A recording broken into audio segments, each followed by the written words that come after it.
Баршаңызға сәлем, есімім Мұлтан Нұркелді. Бүгін сіздермен антибиотиктер жайлы антибиотиктерді талдамақшымыз. Антибиотиктер микроорганизмдердің ішінде бактерияларға қарсы препараттар болып саналады. Антибиотиктерді айтқан кезде бірге антисептиктер және дезинфекциялық заттарды бірге айта кеткен жөн. Оларды микроорганизмдерге қарсы. Енді дезинфекциялық заттар көбінесе жансыз заттардың, яғни мысалы полкалардың шаңын сүрткенде полды деген сияқты аптекада міндетті түрде көбінесе хлормен жаңағы дезинфекция жасап отырамыз. Бұлар міндетті түрде жасалынатын микроорганизмдердің жаңағы көбейіп кетпеуін қамтамасыз етіп отыратын препараттар. Енді антисептиктер болса, бұлар яғни адамның денесі, енді жанды нәрселердің адамның денесіне көбінесе спрей түрінде, мас түрінде болуы мүмкін, спайстори түрінде болуы мүмкін, антисептикалық заттар спрей түрінде тамаққа да мысалы антисептик сеуіп жатамыз. Көбінесе бізде кездесетін хлоргексидин, тамаққа жаңағы себетін спрейлердің көпшілігінде составы хлоргексидин болып келеді. Одан кейін біздің обычный этил спиртон тоже антисептикқа жатады, периксте жатады, одан кейін мироксидин деген антисептикалық заттар бар. Йод, зеленка, борная кислота, салициловая кислота, бұның бәрі ішуге болмайды. Калий перманганат, яғни марганцовка, фурацилин, сосын метиленовый синий деген сияқты барлық біз аптекада қолданып жүргендер бұлар антисептикалық заттар. Енді антибиотиктер бұлар жаңағы внутромышечно или внутривенно, не болмаса ішке қабылдау перорально деп атаймыз, қабылдау арқылы қабылданатын препараттар. Бұлар организмнің ішіндегі микробтарға қарсы әсер етеді. Енді бұлар бактерицидный және бактериостатикалық, яғни әсер етуі бойынша бөлінеді. Ол не деген сөз? Бактерицидный бұл бактерияларды өлтіреді, бактериостатикалық бұлар бактерияның көбеюін тоқтатады. Енді мен студент кезден жаңағы қалып қалған лайфхакпен бөлісейін. Яғни бактерицидный дегенді мен суицид сөзімен байланыстырып жатамын, яғни енді өлім ғой, енді бактериялардың өліміне келеді деп. Бактериостатикалық деген статистика деген сөзбен байланыстырамын. Бактериостатика десе, значит, көбеюін тоқтатады. Енді әсер ету ауқымы бойынша бұлар кең ауқымды, не болса узкий спектр или широкий спектр деп бөлінеді.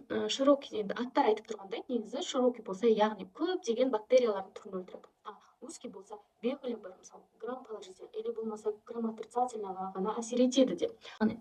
Ендігі антибиотиктер құрамына байланысты, яғни химический составына байланысты бөлінеді. Бета-лактамыналарға пенициллин группасы, цефалоспориндер, карбапен, сосын монобактамдар жатады. Пенициллин бұл ең бірінші ашылған антибиотик, білесіздер, барлық енді фарм, жаңа академия болсын, колледж болсын, барлық жерде тест сұрақтарында кім ашты дегенде Флеминг дегеннен жатталып қалған 1928 жылы. Ол екінші дүниежүзілік соғыста бізде көптеген адамдардың өмірін сақтап қалды. Себебі қандай да бір жарақат болғаннан кейін инфекция түссе, бітті, бактериялар жаңағы даже қанға өтіп сепсис болып кетуі мүмкін. Сондай бір адамдардың көптеген өмірін құтқарып қалды деуге болады осы пенициллин. Бірінші дүниежүзілік соғыста негізі адамдар бір-бірін жаңағы атып жаралап өлтіріп емес, инфекциядан көбірек қайтыс болды деп айтылады. Енді пенициллин бұл қысқа уақытта әсер етеді, 4-6 сағатта, яғни каждый 6 сағат сайын, мысалы күніне 3 мәрте деп жазғанда, яғни каждый 6 сағат сайын салынады. Бұлар көбінесе острый инфекция, яғни жедел болады ғой. Сол кезде қолданылады, яғни мысалы пневмония кезінде де. Бұл кезде 5-6 күн, негізі 5-7 күн деп беріледі ғой курс лечения антибиотикпен. Бұлар бактерицидный, пенициллин группасы бактерицидный, яғни бактерияны өлтіреді, әсер етеді. Ал мысалы одан кейінгі группа бар ғой, біз білетін бициллин 3, бициллин 5 дегендер. Бұлар ұзақ уақытта әсер етеді, яғни әсер ету ұзақтығы жоғары. Сондықтан мысалы 12 сағатқа дейін болуы мүмкін. Бициллин 3-ті, бициллин 5-ті хронический, яғни бұларға мысалы ревматизм деген сияқты ауруларға жазады. Аптасына 1 рет, или болмаса айына 1 рет бициллин 5-ті солай салып отыр дейді. Бұлар новокаинмен реакцияға түскен кезде, яғни тез тұнба түзіліп қалады. Сондықтан көбінесе натрий хлоридімен, не болса жаңағы вододлениециямен салған дұрыс. Сонымен пенициллиндер, бициллиндер бұлар табиғи, яғни табиғи жолмен алынады. Ал синтетикалыққа бұлар өзіміз білетін ампициллин, амоксициллиндер комбинированный клоувулан қышқылымен де қосылып жатады. Ол не үшін? Мысалы бактерияда бета-лактамаза деген фермент болады да, ол амоксициллинді жойып жібереді. Егер клоувулан қышқылын қосатын болса, ол ана ферментті жаңағы бөлінбеуін қамтамасыз етеді. Сонда амоксициллин қорғалып қалады. флавон кышкы жанагы бактериядан бөлүнөтүн ферментти тежеп турат да, ал аминопецилин жана бактерицидный әсерин көрсөтө берет. Ампицилин комбинированный оксант деген препарат сатабыз ампицилинде. Бул оксанттын составы ампицилин плюс оксацилин экөө кошулуп жанагы күчтүүрөөк әсер этет. Пенициллин группасына, яғни ампицилин, амоксициллин, булар нейротоксичный әсер етеді. Яғни нейро деген өзіңіз білесіздер, жүйке жүйесіне. Енді одан кейін цефалоспориндер, барлық С деп басталатын антибиотиктер цефалоспориндерге жатады. Буларды бактерицидный әсер етеді. Бета-лактамның негізі барлығы осы бактерицидный, яғни бактерияны өлтіреді. Булар жаңағы пенициллин группасы әсер етпей жатқан кезде көбінесе қолданылады. Цефалоспориндер 4 поколениеға бөлінеді. Бірінші поколенияда өзіміз бірінші білетін С дегенде аузымызға түсетін бұл цефазолин. Екінші цефураксин. Енді сіздерге лайфхакпен бөлісіп отырайын, қалай жаттауға болады. Цефураксин ағылшындарда екі деген сөз ту ғой. Мен енді С бәрінде бар. Одан кейінгі фу, цефу ғой енді. Фу деп әйтеуір ұйқастап жаттап алған. Сонда цефураксин екінші поколения. Енді кейбірімізге күлкілі көрінуі мүмкін, бірақ енді жаттаудың амалы. Одан кейін үшінші поколение цефтриаксондардан басталады. С бәрінде бар, Т әріпі 3 таяқшадан тұрады. 3 деген санда 3 таяқша бар. Сонымен байланыстырып жаттасаңыздар да болады. Үшінші поколениясымен Т әріптері, Д әріптері, цефтриаксон, цефтазидин, тағы да Т бар, цефиксин жатады. Ал төртінші поколенияға бұл цефепим. Бұл препараттарды енді білесіздер өздеріңіз, қайсына қайсы жататын. Цефазолин әсер етпей жатқан кезде екінші поколениеға көшеді, одан үшінші поколениеға деген сияқты. Төртінші мен үшінші поколение бұлардың спекторлары өте ауқымды, сондықтан көп жиі қолданылатындар. Цефазолин бұлар көбінесе грамм положительный антибиотиктер, бактерияларға әсер етеді. Енді бұларда көбінесе сол побочный эффектісі барлығында, негізі барлығында бірінші аллергический реакция, аллергиясы болмаса сала беруге болады побочный эффектісі. Одан кейін екінші побочныйда бұларда цефалоспориндерде нефротоксичный и гепатотоксичный болады, яғни нефро бұл бүйрек, гепа дегеніміз білесіздер бауыр, яғни бауыр мен бүйрекке зиян. Енді одан кейінгі группа бұлар аминогликозидтер. Аминогликозидтер бұлар ең самый токсичный антибиотиктер болып саналады, яғни нефротоксичный, яғни нервқа да әсер етеді, ойбай бүйрекке де побочный эффект көрсетеді. Одан кейін гепатотоксичный, ототоксичный, ото дегендер білесіздер құлаққа зиян, яғни есту қабілеттілігін төмендетеді. Бұларды тек врач назначение бергенде ғана, басқа антибиотиктер әсер етпей жатқан кезде ғана беріледі. Бұлар бактерицидный, яғни бактерияларды өлтіреді, бактерицидный әсер етеді. Бұлар 3 поколенияға бөлінеді. Аминогликозидтердің ең бірінші тобы бұл стрептомицин, неомицин, канамицин. Стрептомицин көбінесе туберкулезде қолданылады. Жаңа айтып кеттім ғой, бұны тек дәрігердің назначениесімен ғана берілу керек. Яғни бұлар сильный антибиотик, но соншалық тоже побочный эффектісі бар. Стрептомицин, жаңағы неомицин бір-біріне ғой, мысалы стрептомицин әсер етпей жатса, канамицин береді, одан әсер етсе, неомицин береді деген сияқты. Одан кейін екінші поколениясы бұл гентамицин және тобрамицин. Тобрамицин өздеріңіз білесіздер, капли, глазные капли және мазь түрінде ғана қолданылады.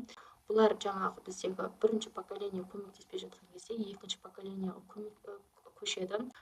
Үшінші поколениясы бұл амикоцин. Препараттарда көбінесе қауіптілік жоғары, сепсис, мысалы бруцелла бактериясы, бруцеллез ауруы, менингит деген сияқты, туберкулез деген қатты өмірге қауіпті ғой енді ол аурулар.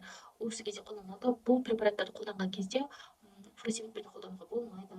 Келесі антибиотиктердің группасы бұл макролиды. Макролиды бұлар бактериостатикалық, яғни бактерияның көбеюін тоқтатады. Бұлар көбінесе өзіңізге таныс бірінші эритромицин. Бұл да сол 20-шы ғасырда алынған антибиотиктердің бірі, 1950 жылдарда алынған болады. Одан кейін уже мицинмен аяқталатындарды айтасыз ба. Азитромицин, эритромицин кетті, бірінші поколениясы бірінші алынған препараттар эритромицин, джозамицин, азитромицин, сферомицин деген препараттар. Енді бұлар бактериостатикалық, сумамид, мысалы зитмак, азитромицин көбінесе келіседі.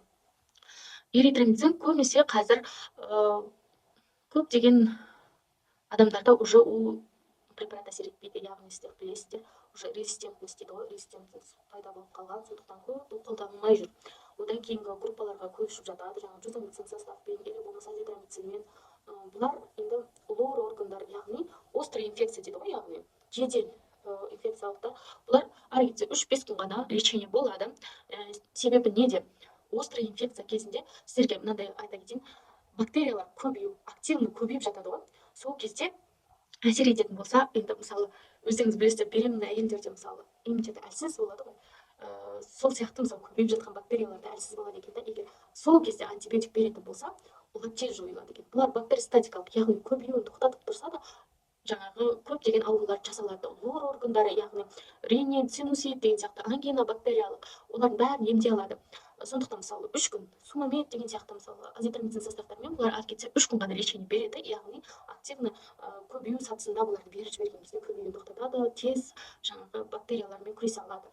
Мысалы хронический дейді ғой, олар көбеймейді да, сондықтан мысалы бірден көп болып көбеймейді. Жаңағы айтып кеткен ревматизм, стафилококк дегендер ол кезде ұзақ уақыт бірақ аз дозадан беріп отырады.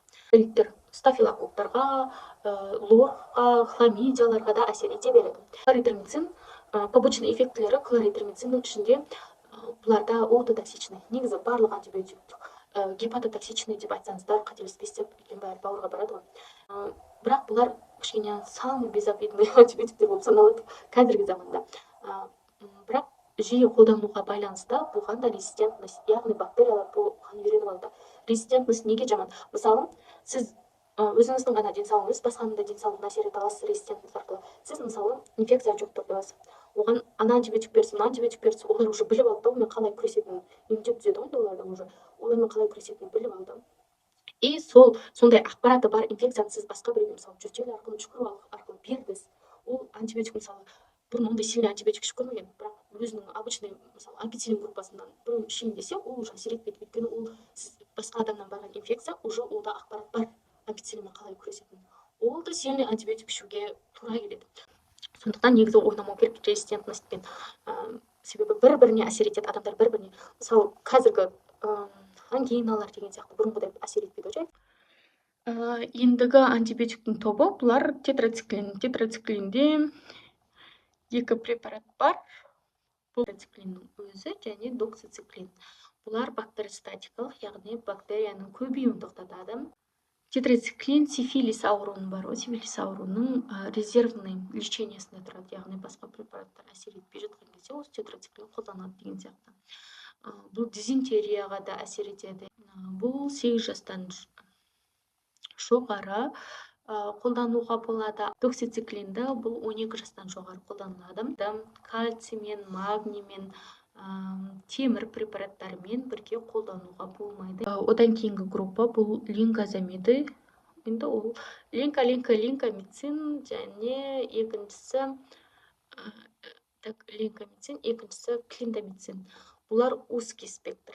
Яғни бұлар грам положительный кок, яғни мысалы стафилококк деген сияқты жаңа бактериялар ғана әсер етеді. Көбінесе сепсис деген жаңағы қанға түсіп кеткен кезде бұлар бактериостатикалық әсер етеді. Енді бұны да тек қана белгілі ауру кезінде ғана дәрігер назначениесімен беріледі. Одан кейін тағы бір антибиотик бар, амфеникол, ол өздеріңіз білетін левомистин. Левомистин негізі менингит кезінде де қолданылатын антибиотиктердің бірі. Левомистин негізі бактериостатикалық әсер етеді, бірақ широкий спектр. Жаңағы айттым ғой, менингитке де, яғни менингококқа да әсер етеді, шигеллаларға да әсер етеді. Сол сіздерге пайдалы болды деген ойдамын. Бастысы бұл антибиотиктер түсініп жаттасаңыздар оңай, группаларда оңай, бастысы қандай топ екенін, қай поколение екенін білсеңіздер болды. Сәттілік.